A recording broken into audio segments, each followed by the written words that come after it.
कृषि कानूनों को लेकर केंद्र को झटका। सुप्रीम कोर्ट ने कृषि कानूनों के अमल पर अगले आदेश तक लगाई रोक। 4 सदस्यीय कमेटी का भी किया गठन। किसान संगठनों ने किया कमेटी बनाने का समर्थन। स्वामी विवेकानंद जयंती पर मनाया युवा दिवस। पीएम मोदी स्पीकर बिरला की मौजूदगी में हुआ युवा संसद का आयोजन। इधर सीएम गहलोत की अध्यक्षता में हुआ वैदिक विमर्श सम्मेलन।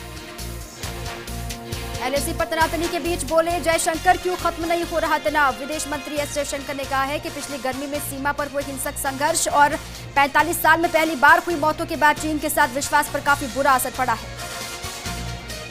वहीं सेना प्रमुख नरवणे ने किया बड़ा ऐलान। कहा पाक चीन की जुगलबंदी बड़ा खतरा। टकराव की आशंका से इनकार नहीं। पूर्वी लद्दाख ही नहीं, एलएसी पर किसी भी चुनौती से निपटने के लिए तैयार। कोरोना वैक्सीन की पहली खेप दिल्ली पहुंची। पुणे से आज 13 शहरों में भेजी गई वैक्सीन। राजस्थान में कल आएगी कोरोना वैक्सीन की पहली खेप। कल ही राजस्थान में फिर होगा ड्राई रन।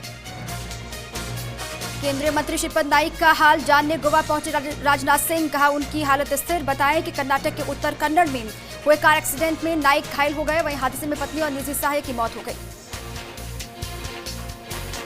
उत्तराखंड समेत देश के 10 राज्यों में फैला बर्ड फ्लू। मुंबई में बीएमसी ने जारी की हेल्पलाइन। पीएम मोदी ने देश के अलग अलग हिस्सों में बर्ड फ्लू की मौजूदा स्थिति के मद्देनजर सभी राज्यों से इसका प्रसार रोकने के लिए सावधान रहने के लिए कहा है।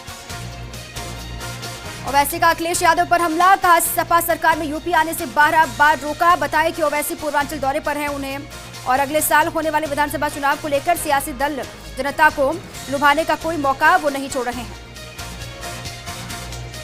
विवेकानंद की विरासत पर बंगाल की सियासत। ममता ने याद किया विश्व बंधुत्व। शुभेंदु ने बताया बंगाल का गौरव। बताया कि कुछ महीनों पहले बंगाल विधानसभा चुनाव होने हैं। ऐसे में सभी राजनीतिक दल खुद को स्वामी विवेकानंद के आदर्शों के वाहक के तौर पर पेश कर रहे हैं। भारत की स्टार बैडमिंटन खिलाड़ी साइना नेहवाल हुई कोरोना वायरस से संक्रमित। थाईलैंड में खेल रही थी चैंपियनशिप। अस्पताल में किया गया क्वारंटीन। हालांकि देश में कोरोना ताकत कम पड़ने लगी है। मिड जून के बाद सबसे कम मामले दर्ज। पिछले 24 घंटे में सिर्फ 12,584 नए केस दर्ज किए गए।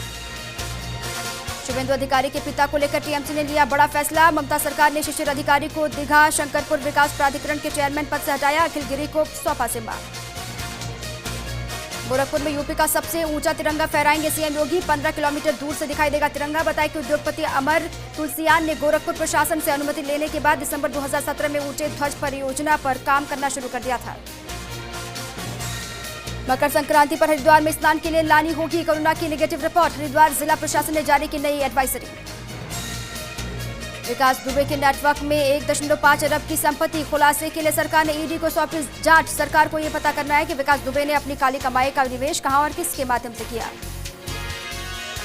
एक्सिस बैंक का बड़ा ऐलान। मैच्योरिटी से पहले एफडी तोड़ा तो भी नहीं लगेगी पेनल्टी। बैंक का यह नया नियम सभी एफडी और रिकरिंग डिपॉजिट पर लागू होगा। सऊदी अरब की राह चला ओमान। ओमान के सुल्तान ने संविधान में किए बदलाव। पहली दफा बनाएगा क्राउन प्रिंस।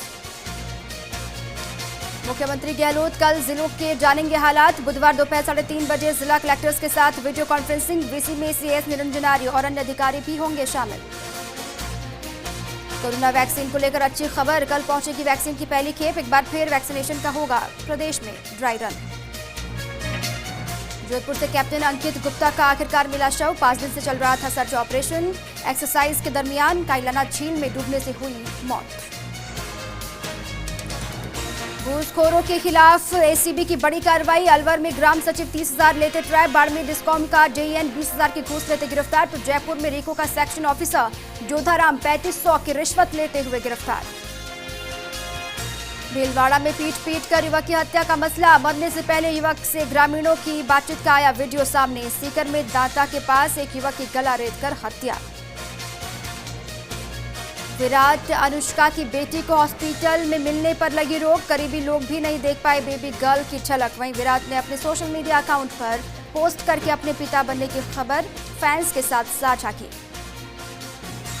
थाईलैंड ओपन 2021 के पहले राउंड में ही बाहर हुई पीवी सिंधु। डेनमार्क की मिया ने हराया। बताया कि पीवी सिंधु 10 महीने बाद बैडमिंटन कोर्ट पर उतरी थी, लेकिन पहले ही राउंड में सिंधु को हार का सामना करना पड़ा और वो थाईलैंड ओपन से बाहर हो गई है।